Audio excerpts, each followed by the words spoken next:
السلام عليكم، ازيكم حبايبي؟ يا رب تكونوا في احسن صحه واحسن حال.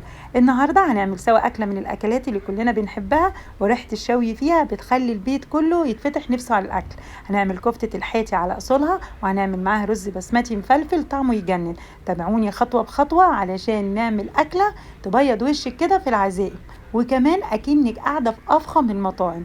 يلا نسمي الله، ولايك وشير وكومنت حلو منك كده، واهم حاجه نصلي على النبي صلى الله عليه وسلم، ونخش على الفيديو بتاعنا بقلب. سميت الله ومعايا بصلتين غسلتهم وقشرتهم وحطيت عليهم معلقه من الملح، وهضربهم كويس جدا لحد ما البصل ينعم. احنا هنا ولا هنصفي البصل ولا هناخد التفل ونسيب الميه ولا الكلام ده. انا كده بعد ما نعمته، طبعا معلقه الملح بتخلي البصل معانا يبقى ناعم. جبت هنا ليا طبعا عشان الكفته تطلع معاكي جوسي وطريه وطعمها خطير زي اللي بنجيبها من بره. نحط ليا، ما عندكيش ليا حطي بوش او دوش. ولما تحطيه في الكبه حطيه وقطعيه وهو متلج كده عشان يتضرب معاكي بسهوله. وبعد كده جبت لحمه مفرومه، واللحمه المفرومه بتاعتنا يكون فيها نسبه دهن، يعني لو انت حاطه كيلو من اللحمه المفرومه هنحط 250 جرام من اللية او الدوش او البوش. ومعايا كمان بيضايه، وهنضربهم كويس جدا جدا لحد ما اللحمه تعمل معاكي انسجه كده وشعيرات زي ما حضرتك شايفه كده. كده تمام، بقت جاهزة معانا. تعالوا بقى لما نبهرها. هنا أنا معايا كيلو من اللحمة المفرومة، حطيت عليه كيسين من خلطة كفتة السيخ. الخلطة دي رائعة يا جماعة، بتتباع عند أي عطار أو في السوبر ماركت، أكنك بالظبط عاملة الكفتة بلحمة ضاني. تحفة تحفة تحفة. هنا حطيت الكيسين وحطيت الملح. ظبطي ملح، خلي بالك من الملح عشان الخلطة دي عليها ملح. وحطيت كمان معلقة صغيرة من الفلفل الأسمر، معلقة كبيرة من البيكنج باودر عشان الكفتة تطلع معاكي منتفخة كده ما تكونش مكتومة. هنا قلبت الكلام ده كله مع بعضه. اهم حاجه ان انت تخدميها كويس، كل ما تخدمي الكفته كل ما هتطلع معاكي زي بتاعه الحاتي واحلى كمان. بعد كده بحطها في كيس وبسيبها في التلاجة نص ساعة على الأقل قبل ما أصبعها.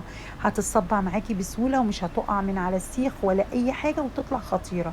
ولو انت حابة تفرزيها حطيها في الفريزر، وقبل ما تصبعيها طلعيها قبليها بنص ساعة. معايا كوباية من المية، حطيت عليها نص معلقة من الملح، وحطيت عليها معلقة من البابريكا المدخنة ومعلقة من الزيت. قلبتهم كويس مع بعض. وبعد كده جبت اللحمة بعد ما سبتها ساعة في التلاجة، لازم تسيبيها ساعة عشان تبقى سهلة وما تقعش من على السيخ وانتي بتصبعيها. هجيب اسياخ الشيش طاووق لو ما عندكيش على معلقه او على مسن، وببدا ادهن الاسياخ. وباخد قطعه اللحمه وابصمها كويس جدا. الاول بتقفليها من فوق ومن تحت، وبتبصميها كده بايديكي كويس جدا، وبدهنها من الميه. شايفين ما شاء الله الصابع متماسك ولا بيقع ولا اي حاجه. وطبعا الريحه كانت رهيبه. هخلص بقى الكميه بتاعتي كلها كده ما شاء الله. بعد ما خلصت ببدا اللي انا ادهنها بالميه، بدخلها الفرن في الرف الوسطاني. ما تسيبيهاش وقت طويل، يا دوبك اول ما بتاخد لون بنقلبها الناحيه التانية، يعني بالظبط 10 دقائق على الجنب ده و10 دقائق على الجنب ده، علشان ما تشدش معاكي وتبقى جوسي كده وحلوه وجميله. ندخلها الفرن. وتعالوا بقى اما نعمل رز بسمتي مفلفل احلى 100 مره من بتاع المطاعم، وسهل وخفيف جدا.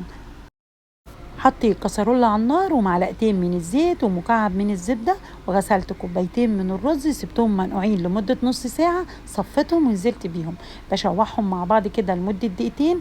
وبعد كده بوسع من الجنب وبحط معلقة من الكركم ومعلقة من الكاري ومعلقة من الحبهان والمستكر والورق اللوري المطحون. انا بطحنهم وبحطهم في برطمان. اخدت منهم كده ربع معلقة، وحطيت كمان مكعب من مرقة الدجاج. بقلبهم مع بعض كده على جنب لوحديهم، واول ما ريحتهم تبدأ تطلع بقلب كل الكلام ده مع بعضه. ريحة طبعا خطيرة وتحفة التحفة، رهيبة يا جماعة. شوية رز عسل كده وخفاف جدا جدا جدا. بعد ما شوحتهم مع بعض بنزل بالمية المغلية.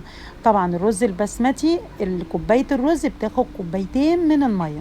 نزلت هنا بالمية المغلية وظبطت كده العقد بتاع المية، وبسيبه أول ما يشرب المية بتاعته وهو لسه كده بيبقبق هبدأ أهدي عليه واسيبه يكمل سواه براحته. هنا بقى ما شاء الله كانت الكفتة طلعت خطيرة وريحتها تحفة التحفة. بحب جدا اولع لها فحمة. حطيت فحمة وحطيت عليها نقطة من الزيت، وبعد كده بغطيها. والريحة طبعا كانت في المطبخ حاتي، احنا قاعدين في محل الحاتي. تحفة تحفة تحفة تحفة جميلة جدا. غطيتها بس كده لمدة دقيقتين، وكده تمام. الكفتة بقت جاهزة معانا.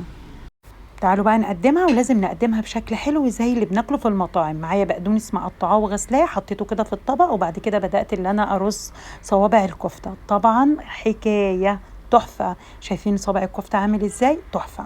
ورز كمان مستوي معانا ومفلفل وخطير. حطيت الرز كده في الطبق، غرفت الرز ورصيت الكفتة على الوش. ولو انت مش حابة تعملي رز مفيش اي مشكلة، ممكن تعمليها سندوتشات، وممكن تقلي بطاطس وتعملي سلطة خضراء بتبقى حلوة جدا. طبعا حطي بقى سلطة الطحينة على صباع الكفتة والرز، وكلي بقى، كلي كلي كلي يا بنت خالتي بقى وادعيلي. خطيرة، تحفة تحفة تحفة. جربوا الوصفة ان شاء الله هتعجبكم. ما تنسوش لايك وشير وسبسكرايب وتفعلوا الجرس عشان يوصل لكم كل جديد.